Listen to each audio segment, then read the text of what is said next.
Pagi baik teman-teman. Wah, tadi saya ngomong apa ya? Ada yang tahu enggak?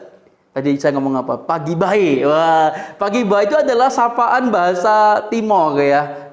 Bahasa Timor secara keseluruhan. Bahasa Timor itu macam-macam teman-teman ya. Jadi ada bahasa Flores, ada bahasa Soe dan lain sebagainya ya. Jadi secara umum dia ngomong pagi baik. Ya. Nah, itu artinya selamat pagi teman-teman ya. Nah, dulu waktu Lause itu pergi ke sana beberapa tahun yang lalu gitu ya, Lause itu kaget ya. Ternyata teman-teman di Timor itu sangat menghargai orang-orang yang datang berkunjung ke tempat mereka. Sampai Lause juga itu dikalungi seperti ini ya. Ini kain tenunnya mereka gitu ya. Kalau teman-teman lihat ini ya, coba perhatikan ya. Ini tidak ada sambungannya. Mereka hebat sekali teman-teman. Bahkan setelah itu mereka juga ngomong Wisneno no kankit. Wah, apa itu? Tuhan Yesus memberkati. Setelah itu teman-teman kalau udah perpisahan begitu, mereka langsung ada cium hidung. Wah, jadi sama-sama hidung tuh ditempelkan begitu. Nah, itu tanda bahwa mereka menerima keberadaan kita yang berkunjung ke sana. Ya, nah teman-teman, Lause berharap kita walaupun di rumah kalian terus bisa berdoa bagi negara kita maupun bagi teman-teman kita yang ada di pelosok negeri, yang ada di Timor maupun di NTT yang bagian pedalaman, supaya Tuhan juga memberkati mereka ya. Yuk sama-sama kita mau bernyanyi bagi Tuhan, kita mau beribadah pada hari ini. Siapkan diri kalian, kita memuji nama Tuhan dengan penuh sukacita. Yesus itulah.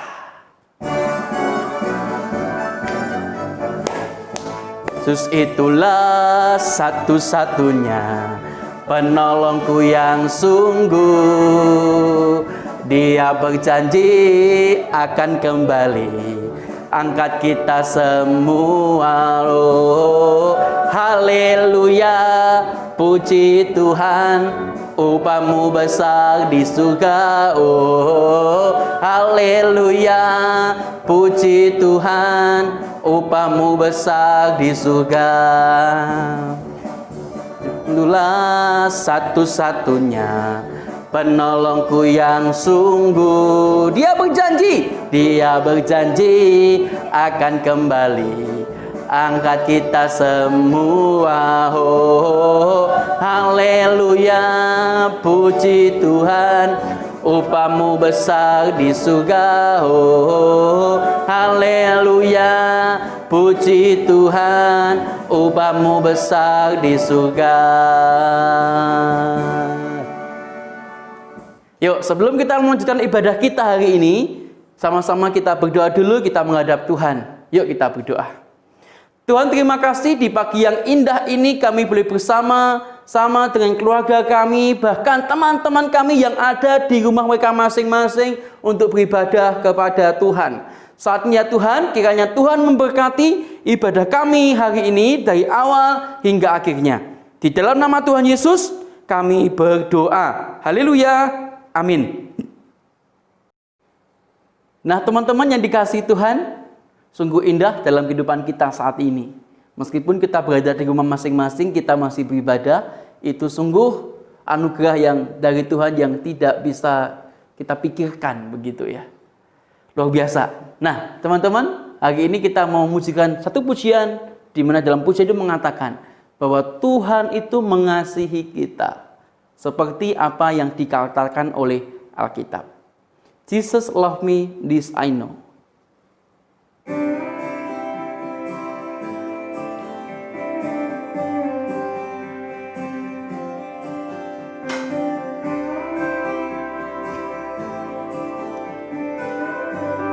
Yuk kita bernyanyi bagi Tuhan. Jesus love me, this I know. For the Bible tells me so. Little ones to Him belong. They are weak, but He is strong. Yes, Jesus love me. Yes, Jesus love me. Yes, Jesus love me. For the Bible tells me so.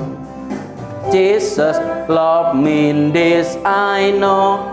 For the Bible tells me so. Little ones to him belong. They are weak, but he is strong. Yes, Jesus loved me. Yes, Jesus loved me. Yes, Jesus loved me. The Bible tells me so. Nah, teman-teman yang dikasihi Tuhan, tiba saatnya kita belajar firman Tuhan. Di lagu tadi dikatakan bahwa Tuhan mengasihi kita, Tuhan mencintai kita seperti apa yang dikatakan oleh Alkitab. Dan bukti nyata daripada kasih Tuhan itu, ternyata Tuhan rela mati di kayu salib untuk kita yang berdosa. Sebab itu, Tuhan itu menjadi sahabat kita yang sejati. Yuk kita sama-sama siapkan diri kita untuk mendengarkan firman Tuhan. Yesus sahabatku.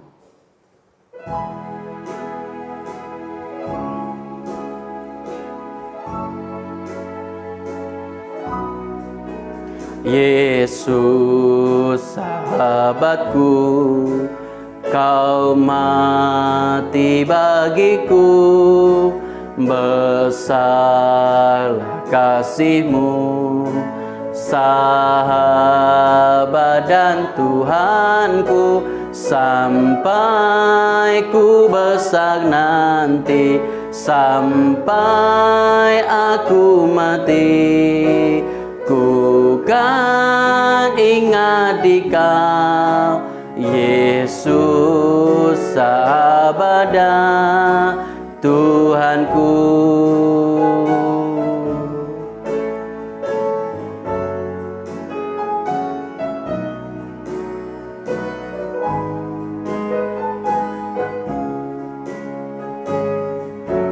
Kita nyanyikan sekali lagi pujian ini dengan sikap berdoa.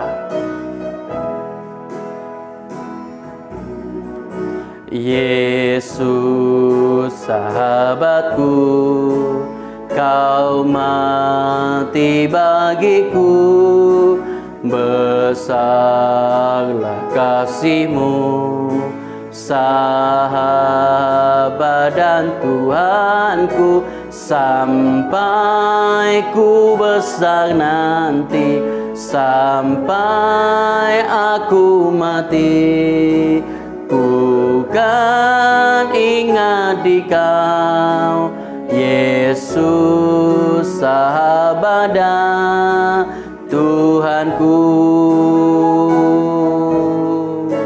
Sampai aku mati, ku kan ingat Dikau, Yesus sahabat dan Tuhanku.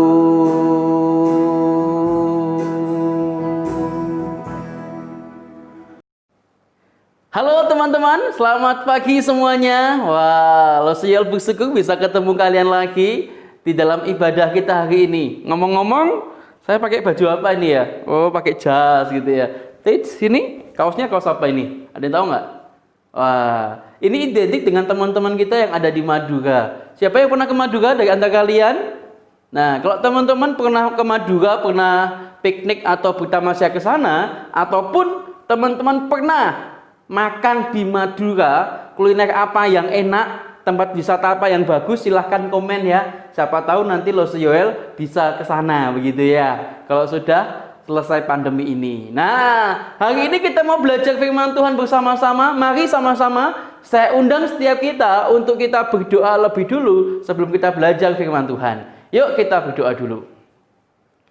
Tuhan di surga, terima kasih, kami bersyukur kepada Tuhan bila Tuhan boleh memberkati kehidupan kami pribadi lepas pribadi. Kami bersyukur untuk kesempatan hari ini kami boleh bersama untuk belajar kebenaran firman-Mu. Saat ini ya Tuhan, kami serahkan anak-anak yang boleh belajar di rumah mereka masing-masing, kiranya Tuhan menyertai.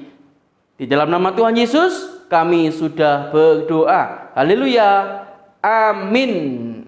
Nah, adik-adik yang dikasihi Tuhan, yuk sama-sama kita buka Alkitab kita di dalam Kisah Para Rasul pasal yang ketiga, ayatnya yang pertama. Oke ya. Yuk kita sama-sama membuka Alkitab kita ya. Lause juga buka kitabnya Lause, Kisah Para Rasul pasalnya yang ketiga, ayat yang pertama sampai dengan ayat yang kedua dulu. Nanti Lause Joel akan jelaskan perlahan-lahan bagian firman Tuhan hari ini. Ya, sudah adik-adik? Sudah ketemu ya? Lause Joel akan bacakan untuk kita sekalian. Kisah Rasul pasal yang ketiga ayat 1 dan 2, demikianlah firman Tuhan. Pada suatu hari menjelang waktu sembahyang, yaitu pukul 3 petang, naiklah Petrus dan Yohanes ke bait Allah. Di situ ada seorang laki-laki yang lumpuh sejak lahirnya, sehingga ia harus diusung tiap-tiap hari. Orang itu diletakkan dekat pintu gerbang bait Allah yang bernama Gerbang Indah untuk meminta sedekah kepada orang-orang yang masuk ke dalam bait Allah. Nah, teman-teman yang dikasihi Tuhan, kalau saya membaca ayat ini, Lause teringat dengan seorang yang pekerjaannya itu sebagai pengemis, teman-teman. Ini dia orangnya. Waktu Lause Joel itu mencoba searching, siapakah orang itu, gitu ya. Kalau di tampilan gambar, teman-teman bisa lihat orang ini bukanlah orang yang sempurna secara fisik. Tangannya tidak ada, kakinya pun juga tidak ada, teman-teman. Namun teman-teman, waktu saya membaca beritanya, ternyata ia bernama Dede Gozali. Nah, Dede Gozali ini adalah pekerjaannya itu cuma duduk untuk meminta bantuan dari teman-teman yang lain yang lebih sempurna daripada dia. Awalnya dia begitu sulit, teman-teman. Orang lain tidak memperhatikan dia, bahkan dia cerita kalau setiap harinya dia cuma dapat 10.000 rupiah. Paling maksimal dia cuma dapat 20.000 rupiah. Bayangkan teman-teman, dengan uang 20.000 bisa makan apa kira-kira? Dia tinggal bersama dengan keluarga. Dia harus menyewa kontrakan untuk dia tempati. Tentu ini sangat sulit bagi dia, teman-teman. Nah, waktu saya membaca berita itu, saya mencoba berpikir, ternyata walaupun dia tubuhnya cacat, dia hanya bisa untuk meminta sedekah dari orang lain. Mau kerja apapun dengan tubuh seperti itu pun juga sulit, bukan? Nah, ternyata di dalam kisah Alkitab kita juga ada tipe model orang seperti Dede Gozali. Dikatakan oleh firman Tuhan, ada seseorang yang sudah lumpuh. Maksudnya, yang lumpuh sejak lahir. Bayangkan lumpuh sejak lahir itu berarti masa kanak-kanaknya pun juga tidak seperti teman-teman. Bisa bermain, bisa berlari, bisa jalan-jalan ke mall dan lain sebagainya. Di dalam Alkitab kita jelas dikatakan dia waktu mau minta sedekah atau minta bantuan, katakanlah mengemis begitu ya, dia harus diusung oleh teman-temannya di pintu gerbang bait Allah. Disitulah dia bekerja untuk meminta bantuan dari orang-orang yang masuk ke bait Allah, teman-teman. Karena dia lumpuh, dia tidak bisa bekerja. Teman-teman yang dikasihi Tuhan, kalau kita lihat teks kita di dalam bagian ini, suatu ketika Petrus masuk ke bait Allah. Sebelum dia masuk, dia melihat ada seorang yang lumpuh tadi. Waktu si lumpuh ini lihat Petrus masuk, harapan si lumpuh ini juga sama. Dia kepingin mendapatkan sesuatu dari Petrus dan teman-temannya. Ternyata apa yang terjadi, teman-teman? Tatkala Petrus itu masuk ke bait Allah. Coba kita lihat ya. Coba kita lihat di dalam Alkitab kita tadi ya. Perhatikan baik-baik, teman-teman.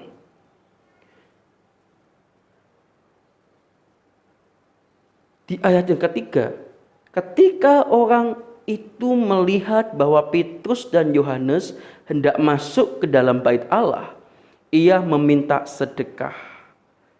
Kemudian Petrus dan teman-temannya itu berkata, lihatlah kepada kami. Lalu orang itu menatap mereka dengan harapan akan mendapat sesuatu dari mereka. Jadi artinya harapan si lumpuh juga sama terhadap Petrus. Supaya Petrus memberikan sedekah kepada si lumpuh tadi. Namun apa yang terjadi teman-teman waktu si orang lumpuh tadi menatap Petrus dengan penuh harap kalau dia mau dikasih sesuatu oleh Petrus. Coba kita lihat di dalam ayat yang ke-6. Tetapi Petrus berkata, emas dan perak tidak ada padaku, tetapi apa yang kupunyai kuberikan kepadamu. Demi nama Yesus Kristus, orang Nazaret itu berjalanlah. Kemudian Petrus memegang tangan si lumpuh tadi dan mengajaknya berjalan. Alhasil teman-teman, karena di dalam nama Tuhan Yesus, si orang lumpuh tadi bisa berjalan ke sana kemari dengan penuh sukacita. Dia merasa ada mujizat yang luar biasa di situ. Nah teman-teman yang dikasihi Tuhan, Petrus pada waktu itu membuat mujizat di dalam nama Tuhan. Maksudnya apa ya? Kira-kira kita bisa nggak ya seperti Petrus? Nah, teman-teman Rasul Yoel mau tanya, siapa yang kalau sakit berdoa? Kalau sembuh, mujizat bukan? Tentu mujizat ya. Walaupun mujizat kita tidak seperti Petrus yang spektakuler. Namun waktu teman-teman berdoa, dan teman-teman mendapatkan jawaban dari Tuhan, bagi Rasul Yoel itu sudah mujizat. Nah teman-teman, mujizat itu sebagai tanda untuk memuliakan nama Tuhan.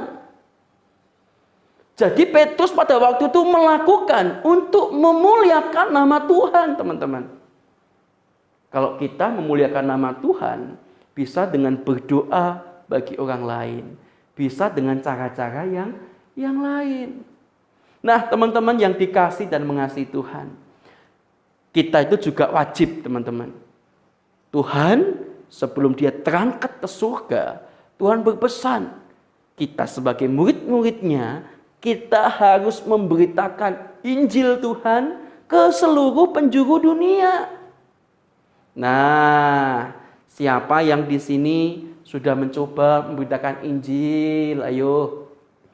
Memberitakan Injil itu caranya banyak teman-teman. Bisa dari tingkah laku kita, dari ucapan kita, bahkan dari kesaksian hidup kita.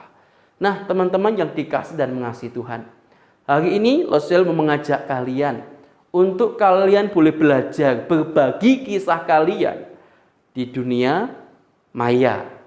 Kalian upload mungkin di media sosial bagaimana kesaksianmu, waktu kamu belajar, waktu kamu ditolong oleh Tuhan.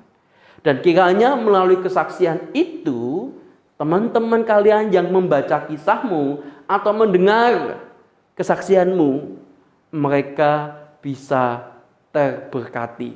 Nah, saat ini teman-teman Rasul mau mengajak kalian untuk begitu, ya. Jadi teman-teman kalau sudah melakukannya silahkan kirim ke Rasul Yoel, ya, sebagai tanda bahwa kalian mau belajar berbagi kisah, berbagi firman kepada orang-orang di sekitar kita. Mulai dari keluarga kita, keluarga besar kita, bahkan teman-teman kita, ya. Demikianlah firman Tuhan hari ini. Kiranya firman hari ini mendorong semangat teman-teman, ya. Yuk kita berdoa dulu, ya. Tuhan Yesus, terima kasih kami bersyukur kepada Tuhan. Bila melalui firman-Mu kami diajar untuk senantiasa menyaksikan Tuhan di dalam kehidupan kami. Kami bersyukur ya Tuhan, bila Tuhan memberikan kami kesempatan untuk boleh belajar kebenaran firman-Mu. Saat ini hamba berdoa untuk anak-anak Tuhan yang sudah belajar firman yang singkat ini. Bila firman ini boleh mendorong semangat kami untuk menyaksikan Tuhan di dalam kehidupan kami hari lepas hari. Lewat pikiran kami, perkataan kami, bahkan tindakan kami. Berkati anak-anak-Mu yang sudah belajar firman hari ini. Di dalam nama Tuhan Yesus kami berdoa. Amin.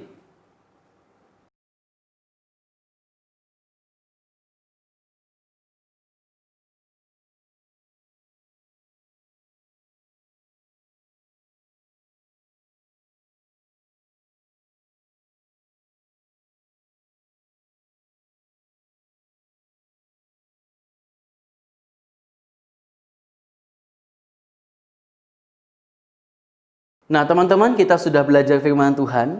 Mari sama-sama kita akan memberikan persembahan untuk Tuhan. Siapkan persembahanmu, dan persembahan teman-teman bisa ditransfer ke rekening gereja atau di scan barcode yang ada di bawah pojok sini ya. Nah, yuk sama-sama kita siapkan persembahan kita. Kita mau nyanyikan pujian mengatakan ku mau cinta Yesus selamanya. Biarlah pujian ini mengingatkan kita senantiasa menjadi anak Tuhan sampai selama-lamanya.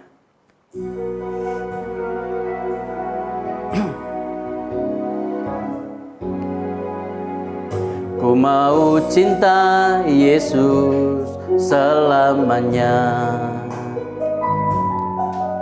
Ku mau cinta Yesus selamanya. Meskipun badai silih berganti dalam hidupku, ku tetap cinta Yesus selamanya. Ya Bapa, ini aku anakmu, layakkanlah seluruh hidupku.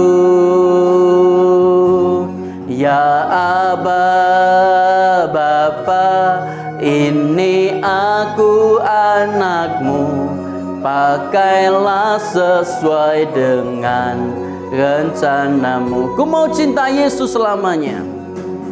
Ku mau cinta Yesus selamanya. Ku mau cinta Yesus selamanya. Meskipun badai silih berganti dalam hidupku, ku tetap cinta Yesus selamanya. Ya Aba, Bapa, ini aku anakmu, layakkanlah seluruh hidupku.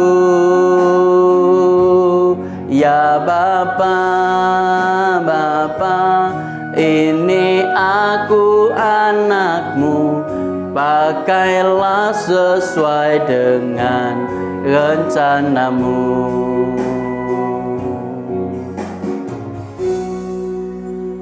Teman-teman, kita akan menyerahkan persembahan kita kepada Tuhan. Yuk kita berdoa untuk persembahan ini, dan kita juga berdoa bagi kota kita Surabaya. Yuk kita berdoa. Tuhan, terima kasih, kami bersyukur bila Tuhan boleh memberikan kesempatan kepada kami untuk kami boleh beribadah di rumah kami masing-masing.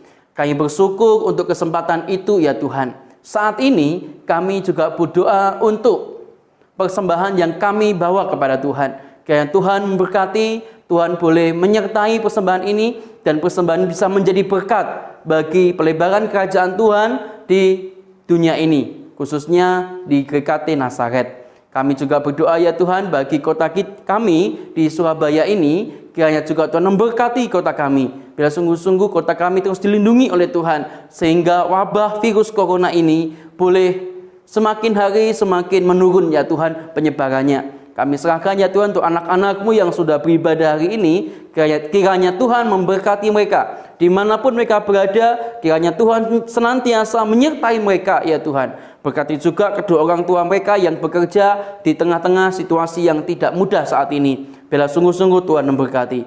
Terpujilah nama-Mu ya Tuhan. Kami berdoa di dalam nama Tuhan Yesus, Juru Selamat kami yang hidup. Haleluya. Amin. Nah teman-teman yang dikasihi Tuhan, hari ini kita sudah beribadah kepada Tuhan. Kiranya setiap pujian dan firman hari ini boleh memberkati teman-teman. Dan minggu depan kita akan bertemu lagi di rumah kita masing-masing ya, dengan lose-lose yang mengajar kalian walaupun lewat online ya. Selamat hari Minggu, Tuhan Yesus memberkati. Dadah.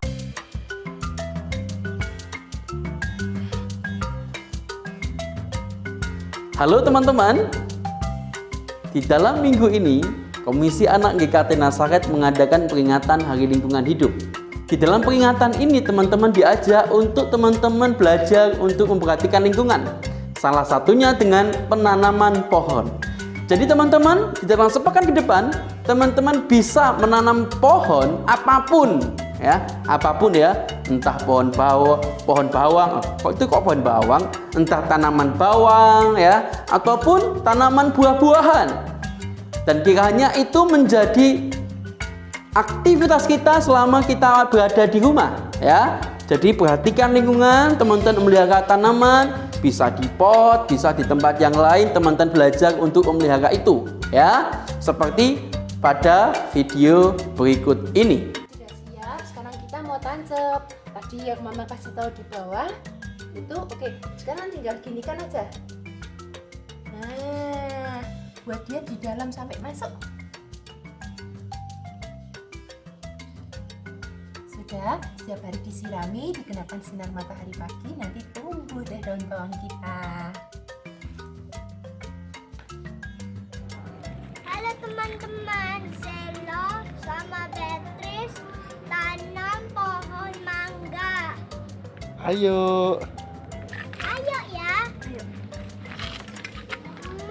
Udah. Ayo. Ini tanamnya Selo. Ayo, ayo, ayo, ayo. Kita pindahin. Sekarang Mimi.